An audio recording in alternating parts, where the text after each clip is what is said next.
Hi everyone, আসসালামু আলাইকুম। Welcome back to আমাদের নিউ ভিডিও। সবার কি অবস্থা, কেমন আছেন? আই হোপ সবাই ভালো আছেন, সুস্থ আছেন। আবারও নতুন দিনের নতুন একটা ভিডিও নিয়ে আপনাদের সাথে আছি। তো আশা রাখছি যারা আমার ভিডিওটা দেখা শুরু করেছেন আপনাদের কাছে একটু হলেও ভিডিওর কোনো অংশ ভালো লাগবে।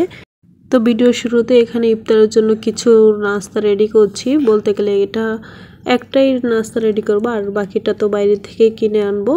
তো এখানে হচ্ছে চিকেন বেগুনি বানাবো, তাই এখানে আমি মুরগিটাকে মেখে নিচ্ছি।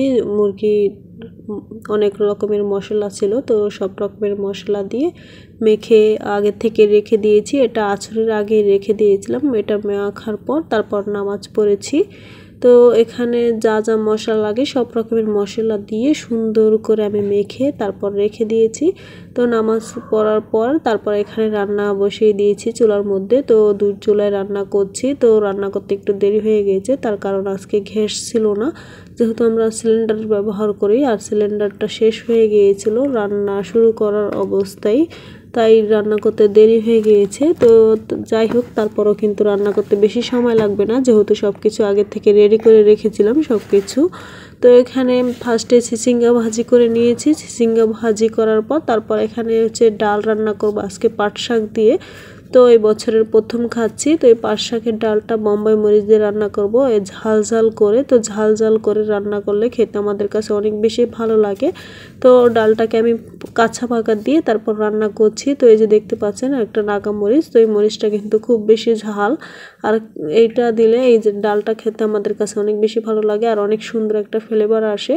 তো মরিচটা দিয়ে তারপর 2-1 মিনিট ভাজার পর তারপর পেঁয়াজ দিয়ে সুন্দর করে একটু ভেজে নিয়েছি। তারপর দিয়েছি পরিমাণ মতন পানি। পানির পরিমাণটা বেশি দিব না, একদমই কম দিব, যেহেতু এটা একদম ভুনা ভুনা টাইপের রান্না করব। তো এটা পাতলা থাকলে খেতে আমাদের কাছে ভালো লাগে না, যদি একদম ঘন হয় তাহলে খেতে ভালো লাগে। আর এই ডাল রান্না করতে কিন্তু বেশি সময় লাগে না, অল্প সময়ের মধ্যেই ডাল রান্নাটা হয়ে যায়। তো এই যে দেখতে পাচ্ছেন ডালটা যখন হয়ে আছে তখন আমি দিয়েছি এই যে পাট শাক। তো এখানে 2 মুঠা শাক ছিল, তো শাকটা একটু বেশি দিয়েছি। শাক আর ডাল যদি সমান সমান হয় তাহলে খেতে অনেক বেশি ভালো লাগে। শাকটা দিয়ে বেশিক্ষণ জাল করা যাবে না, একদমই 2-1 মিনিটের মতো জাল দিয়ে বন্ধ করে দিব। বেশি জাল করলে শাকটা কিন্তু ভিজলে হয়ে যাবে আর খেতেও ভালো লাগবে না। তারপর ডাল রান্নাটা হয়ে গিয়েছে, এদিকে মাছ রান্না করে নিব। এটা হচ্ছে বাইলা মাছ। তো বাইলা মাছটাকে লবণ আর হলুদ মেখে তারপর ফ্রাই করে নিব।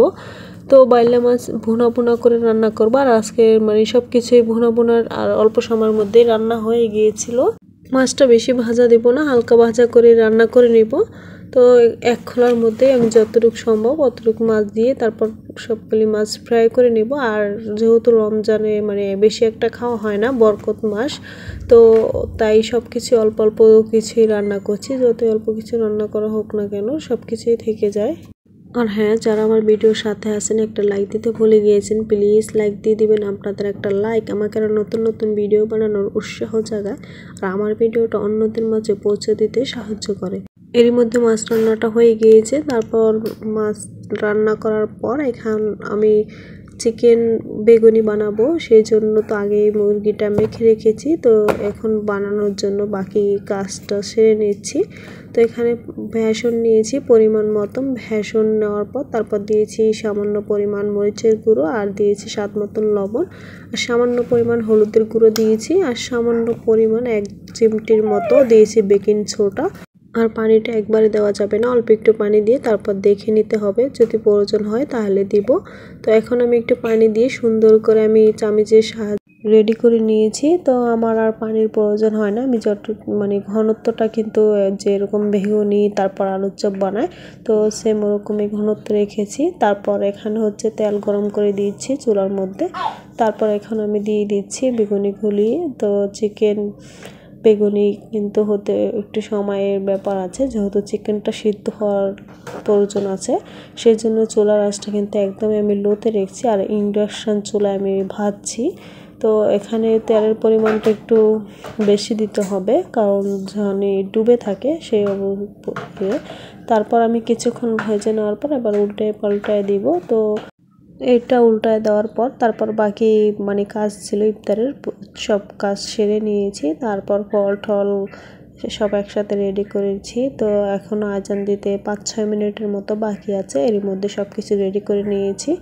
তো এই ছিল আমাদের ইফতার, দেখতে পাচ্ছেন। তো এই যে মুচমুচে চিকেন বেগুনি, তো অনেক বেশি মুচমুচে হয়েছিল আর খেতেও কিন্তু অনেক বেশি ভালো লাগছিল। এটা আমাদের কাছে অনেক বেশি ভালো লাগে। তো এই ছিল আমাদের ইফতার। আর আপনাদের কাছে কেমন লাগছে আমাদের ভিডিওটা দেখে অবশ্যই কমেন্ট করে জানিয়ে দিবেন। আজকের ভিডিওটা এখানে বিদায় নিচ্ছি। সবাই ভালো থাকবেন, সুস্থ থাকবেন। আল্লাহ হাফেজ।